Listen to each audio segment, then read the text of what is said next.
Bascule JK maître-esclave. 3. Bascule JK maître-esclave. 3.1. Représentation symbolique. La bascule JK maître-esclave est une autre bascule de type maître-esclave. Comme le montre la figure 29, la bascule JK possède deux entrées notées J et K, alors que la bascule des maîtres-esclaves n'en possède qu'une seule. On retrouve l'entrée d'horloge clock, les entrées de remise à 0 et de remise à 1, clear et préset, et les sorties complémentaires Q et Q bar de la bascule des maîtres-esclaves. 3.2. Structure et principe de fonctionnement.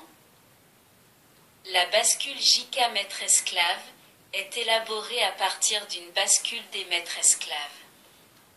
Il suffit d'ajouter un réseau combinatoire sur l'entrée D, voire figure 30, pour obtenir la bascule JK. En fonction de l'état des entrées J et K, la sortie S, du réseau combinatoire relié à l'entrée D, de la bascule des maîtres-esclaves, présente l'un des quatre états indiqués à la figure 31A. On est conduit à la table de vérité de la figure 31B, qui donne l'état logique de S en fonction des combinaisons possibles des états logiques des entrées J, K et Q. Dressons le tableau de Carnot, figure 32, pour trouver l'équation la plus simple de S. Les deux regroupements figurant dans ce tableau permettent de trouver l'équation logique de S suivante. S égale JQ bar plus K bar Q. En utilisant des portenants, le circuit combinatoire suivant, figure 33, peut fournir le signal S. 3.3.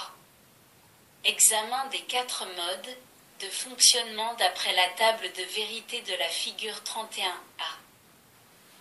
Si J égale 0 et K égale 0, alors S égale D égale Q. Cela signifie que l'état logique présent en D est le même que celui de la sortie Q. Il ne peut donc y avoir de basculement au moment du front actif de l'horloge et l'état des sorties Q et Q bar reste inchangé. Si J égale 0 et K égale 1, alors S égale D égale 0. L'état logique que mémorise la bascule JK lors du front actif de l'horloge est l'état logique 0. C'est la remise à 0 de la bascule qui s'effectue donc de façon synchrone par opposition à l'entrée clear qui, elle, est prioritaire et asynchrone. Si J égale 1 et K égale 0, alors S égale D égale 1. L'état logique que mémorise la bascule JK lors du front actif de l'horloge est l'état logique 1. C'est la remise à 1 de la bascule qui est également synchrone. Si J égale 1 et K égale 1, alors S égale D égale Q bar. L'état logique qui est mémorisé à la sortie Q lors du front actif de l'horloge est celui de la sortie Q bar. Donc, à chaque front actif de l'horloge, la sortie Q bascule pour prendre l'état de Q bar, et vice-versa. Ce mode de fonctionnement déjà vu avec la bascule des maîtres-esclaves est le mode toggle. C'est le diviseur de fréquence par deux, les sorties Q et Q bar sont à une fréquence 2 fois plus petite que la fréquence du signal d'horloge. 3.4. Table de vérité et chronogramme. Le fonctionnement complet de la bascule JK maître-esclave est résumé par la table de vérité de la figure 34. Les trois premières lignes de cette table indiquent que les entrées clear et présets sont prioritaires et actives sur un niveau bas. Les quatre lignes suivantes correspondent aux quatre modes de fonctionnement examinés précédemment. Pour illustrer cette table de vérité, examinons le chronogramme de la figure 35. On remarque sur cette figure que chaque front montant de l'entrée clock est affecté d'une flèche dirigée vers le haut. Cela indique que la bascule JK examinée commute sur le front montant. On suppose que les entrées clear et présets sont inactives car on leur applique en permanence l'état logique 1. Juste avant le premier front actif de l'horloge, les entrées J et K sont à 0. Donc lors de ce front, la bascule ne commute pas et la sortie Q reste dans l'état où elle se trouve, c'est-à-dire ici l'état 0. Avant l'application du second front montant de l'horloge, l'entrée J passe à l'état 1. La sortie Q passe donc à l'état 1. Au troisième front actif de l'horloge, J égale 1 et K égale 0. La bascule qui était à l'état 1 reste dans cet état. Au quatrième front actif de l'horloge, J égale 0 et K égale 1. La bascule commute pour passer à l'état 0. Au cinquième front actif de l'horloge, J égale 1 et K égale 1. La bascule commute donc pour passer à l'état complémentaire de l'état précédent, soit l'état 1. C'est le mode toggle. Au sixième front actif de l'horloge, J égale 1 et K égale 1. La bascule commute de nouveau pour passer à l'état 0, toggle. Au septième front actif de l'horloge, J égale 0 et K égale 1. La bascule qui était à l'état 0 reste dans cet état.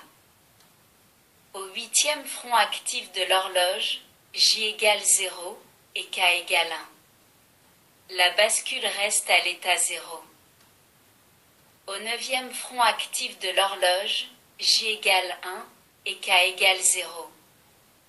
La bascule passe donc à l'état 1. Au dixième front actif de l'horloge, J égale 0 et K égale 0.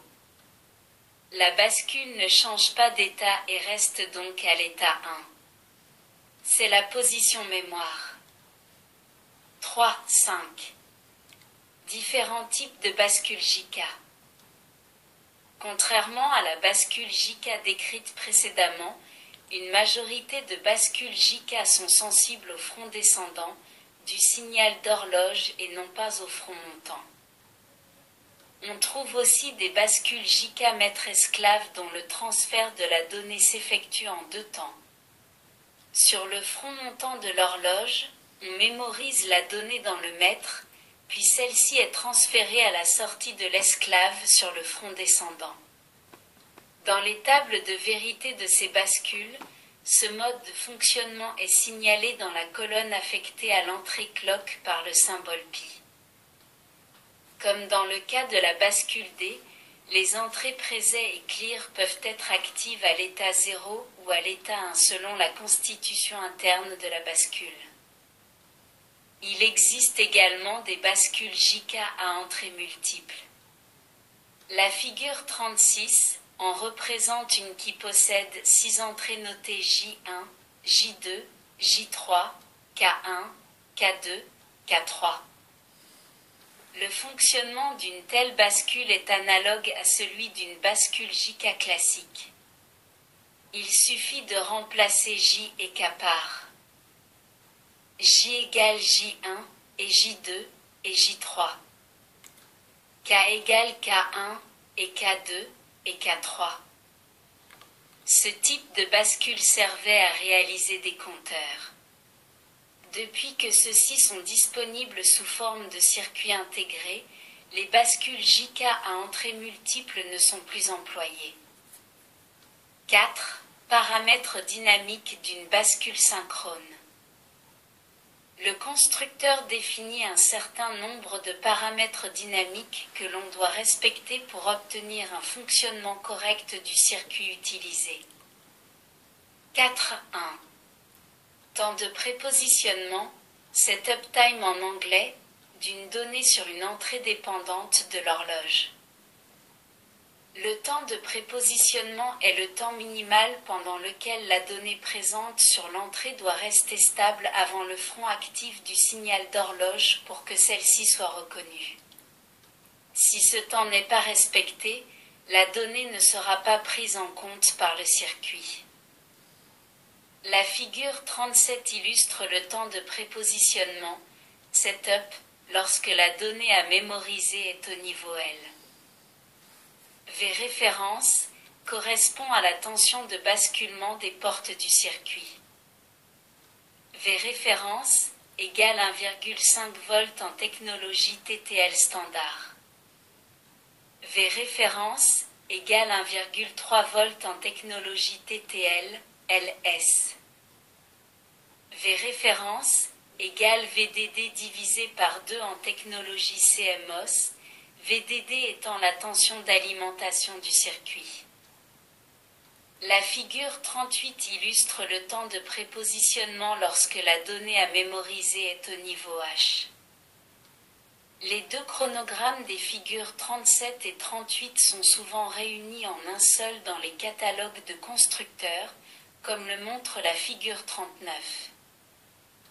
Les périodes assurées indiquent que la donnée peut varier d'un niveau à l'autre sans qu'il y ait d'influence sur le comportement du circuit. 4.2. Temps de maintien, hold time en anglais, d'une donnée sur une entrée dépendante de l'horloge. Le temps de maintien est le temps minimal pendant lequel la donnée présente sur l'entrée doit rester stable après le front actif de l'horloge pour que cette donnée soit reconnue. La figure 40 illustre le temps de maintien, TOLD, lorsque la donnée à mémoriser est au niveau L. La figure 41 illustre le temps de maintien lorsque la donnée à mémoriser est au niveau H. Les deux chronogrammes des figures 40 et 41 peuvent, de la même façon que précédemment, être réunis en un seul, comme le montre la figure 42. Dans les catalogues de constructeurs, les deux chronogrammes qui représentent les temps de prépositionnement et de maintien sont regroupés en un seul, comme le montre la figure 43. 4.3. Temps de propagation d'une entrée à une sortie. 4.3. 1. Temps de propagation, TPLH. Le temps de propagation TPLH est le temps qui s'écoule entre l'instant où l'entrée de commande devient active et l'instant où la sortie passe du niveau L au niveau H. L'entrée de commande peut être l'entrée d'horloge, l'entrée clear ou l'entrée préset.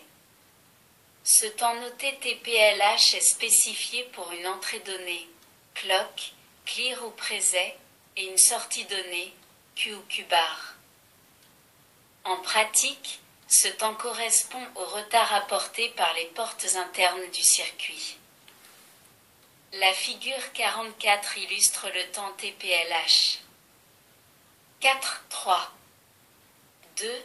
Temps de propagation TPHL. Le temps de propagation TPHL est le temps qui s'écoule entre l'instant où l'entrée de commande devient active et l'instant où la sortie passe du niveau H au niveau L. La figure 45 illustre ce temps TPHL. 4.4. Fréquence maximale de l'horloge. Cette fréquence limite de fonctionnement F, max, est due au retard apporté par les portes du circuit. Elle correspond à une période minimale indivisée par F, max, du signal d'horloge comme l'indique la figure 46. Après avoir examiné les principes de fonctionnement et les caractéristiques des bascules D et JK, faisons un bref tour d'horizon des circuits intégrés disponibles sur le marché.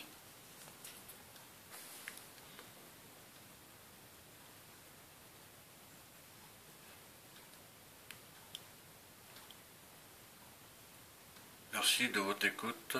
À bientôt.